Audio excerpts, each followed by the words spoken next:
So hello student, welcome to ND Education. আজি কেইটামান most important update মই তোমালোকৰ মাজলৈ লৈ আহিছো। Just আমাৰ অসমৰ মুখ্যমন্ত্ৰী ডক্টৰ হিমন্ত বিশ্ব শৰ্মা ছাৰে কেইটামান বহুত important announcement কৰিছে আমাৰ ফ্ৰী এডমিশনৰ ওপৰত, ৰেশন কাৰ্ড, ইনকাম সাৰ্টিফিকেটৰ ওপৰত, লগতে এই বছৰ কোনসকলে নিযুত মইনা পাব, ওকে? ফাৰ্ষ্ট ইয়াৰ বা সেকেন্ড ইয়াৰত থকা সকলে নিযুত মইনা পাব নে নাই, বা লৰা সকলৰ বাবে আকৌ পুনৰ নতুন দুটা আঁচনিৰ কথাও ইয়াত আলোচনা কৰিছে, ওকে? সো আজিৰ এই ভিডিঅ'টিত সকলোখিনি মই তোমালোকক দেখাম।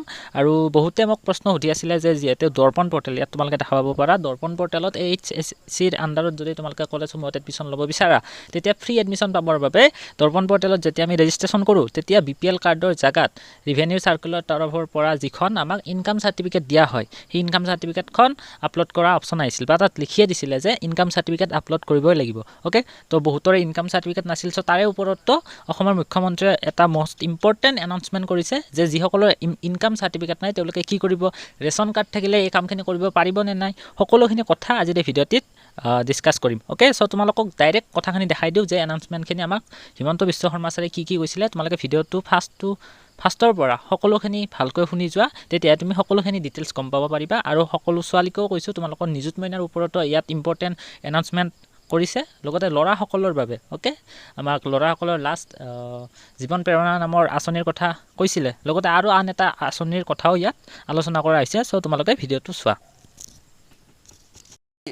যোৱা যেতিয়া 2019ত আমি অৰুণোদয় আৰম্ভ কৰিছিলোঁ 830 টকা আছিলে। আমাৰ ডিগবৈ সমষ্টিত 16,000 পৰিয়ালক আমি দিছিলোঁ। চাওঁতে ডিগবৈ, তিনিচুকীয়া, মাৰ্ঘেৰিটা, শদিয়া, ডুমডুমা, মাকুম, এতিয়া আমাৰ 22,000কৈ পৰিয়ালে অৰুণোদয় পাই আছে। ফৰ্ম ফিল আপ হৈছে জুন মাহত। যিমানে ফৰ্ম ফিল আপ কৰিছে আমি এই প্ৰতিটো সমষ্টিতে 40,000কৈ পৰিয়ালক আমি অৰুণোদয় আঁচনি দিবৰ বাবে গৈ আছো। মোক আমাৰ MLA সকলে কৈছে যে নহয়, 40,000 দিয়াৰ পিছতো আৰু কিছুমান মহিলা আছে যোনে অৰুণোদয় ফৰ্ম পোৱা নাই। মই আমাৰ MLA সকলক কৈছো যে এইবাৰ ইলেকশ্যনত যেতিয়া আমাৰ মেম্বাৰসকল গাঁৱত যাব, আঞ্চলিক পঞ্চায়তৰ সদস্য গাঁৱত যাব, গাঁৱত যিবিলাক দুখীয়া মানুহে এতিয়াও অৰুণোদয় পোৱা নাই, কোনোবা দুখীয়া হ'ব পাৰে, বিধৱা হ'ব পাৰে, কোনোবা নিৰাশ্ৰয়ী হ'ব পাৰে, তেওঁলোকৰ নাম লিখি লৈ আনিব। 40,000টো দিছোৱেই। ডিগবৈ, মাৰ্ঘেৰিটা, শদিয়া, ডুমডুমা, মাকুম সমষ্টিত আমি আৰু 4,000 মানুহ পৰিয়ালক অৰুণোদয় দি দিম, যাতে কোনেও অৰুণোদয় নোপোৱাকৈ নাথাকে, সকলো দুখীয়া পৰিয়ালে যাতে অৰুণোদয় পাব পাৰে। আজি আমি এটাই মোৰ মনত চিন্তা, যাতে দুখীয়া মানুহে কতো কষ্ট পাব নালাগে। কলেজত আমি বিনামূলীয়া নামভৰ্তি দিওঁ, কিন্তু তাতো গাঁওবুঢ়াৰ চাৰ্টিফিকেট লাগে, মৌজাদাৰৰ চাৰ্টিফিকেট লাগে, মানুহৰ কষ্ট হয়।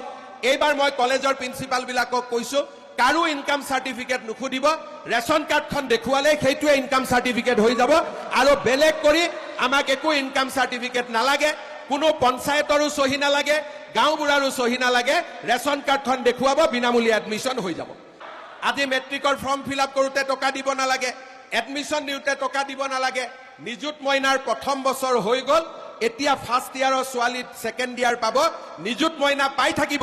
আৰু যিবিলাকে ফাৰ্ষ্ট ইয়াৰত এডমিশ্যন ল'ব তেওঁলোককো আমি নিযুত মইনা দিয়া আৰম্ভ কৰি দিম।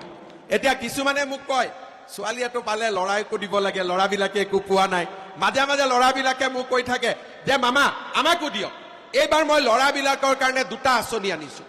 এটা হৈছে ল'ৰা এজনে যেতিয়া BA BSc পাছ কৰিব, চাকৰিটো লগে নাপায়, মাকৰ পৰাও পইচা খুজিব বেয়া পায়, দেউতাকৰ পৰাও পইচা খুজিব বেয়া পায় যে মই BA পাছ কৰিলো। এতিয়াৰ পৰা চৰকাৰে নিয়ম কৰিছে যে BA পাছ কৰা প্ৰত্যেকজন ল'ৰাক আমি 1 বছৰলৈ বেংকৰ একাউণ্টত 2,500 টকাকৈ দি থাকিম। 2,500 টকাকৈ পাই থাকিব 1 বছৰ। আৰু লগত চাকৰিৰ আৰু এডভাৰটাইজ ওলাব, যিসকলে চাকৰি নাপাব তেওঁলোকক ব্যৱসায় বাণিজ্য কৰিবৰ বাবে প্ৰতি বছৰে 2 লাখ ল'ৰা ছোৱালীক আমি 2 লাখ টকাকৈ ডাইৰেক্টলি দিম, বেংকত যাব নালাগে।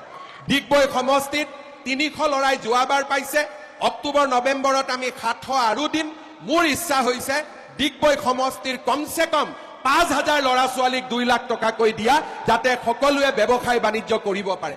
ডিগবৈত যেনেকে, মাৰ্ঘেৰিটাতো তেনেকে, মাৰ্ঘেৰিটাত যেনেকে, মাকুমতো তেনেকে, মাকুমত যেনেকে, আমাৰ শদিয়াতো তেনেকুৱা, শদিয়াত যেনেকুৱা, মাৰ্ঘেৰিটাতো তেনেকুৱা। অৰ্থাৎ হয় চাকৰি পাব, নহলে নিজৰ ভৰিৰ ওপৰত নিজে থিয় দি কিবা এটা ব্যৱসায় বাণিজ্য কৰিব। শ্ৰদ্ধাৰ ৰাইজ, মই আপোনালোকক ক'লো যে ৰেচন কাৰ্ড দেখুৱালে এইবাৰ কলেজত এডমিশ্যন পাব। আগত মই কি কৈছিলো যে ৰেচন কাৰ্ড দেখুৱালে বিনা পইচাত চাউল পাব, ৰেচন কাৰ্ড দেখুৱালে মেডিকেলত 5 লাখ টকালৈকে বিনামূলীয়া ট্ৰিটমেণ্ট পাব। তাৰমানে এখন ৰেচন কাৰ্ডত অৰুণোদয় পালো, এখন ৰেচন কাৰ্ডত চাউল পালো, এখন ৰেচন কাৰ্ডত কলেজত এডমিশ্যন পালো, এখন ৰেচন কাৰ্ডত আয়ুষ্মান ভাৰতৰ 5 লাখ টকা পালো। এতিয়া মই আৰু এটা কাম কৰিব খুজিছো, এইবাৰ ৰেচন কাৰ্ডত 1 অক্টোবৰৰ পৰা দালি, নিমখ আৰু চেনিও বজাৰতকৈ কম দামত আপোনালোকক দিয়া আমি আৰম্ভ কৰি দিম। অৰ্থাৎ যদি বজাৰত 1 তাৰিখে 90 টকা দালিৰ দাম হয়, ৰেচন কাৰ্ডত আপোনালোকে 60 টকাত পাব।